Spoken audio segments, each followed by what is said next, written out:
Here we want to select A8 to L8. If you try to use this handle, that doesn't work. If you try to drag it along like that, it doesn't work.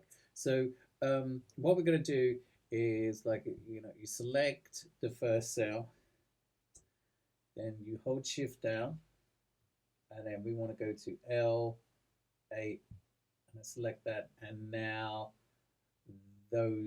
all of those cells in that range are selected. That's how you do it.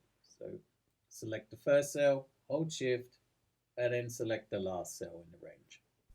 Please like and subscribe to my channel. I really hope you liked this video. I hope you found it useful. If you did, give it a thumbs up and come and check out my channel, see what else I have.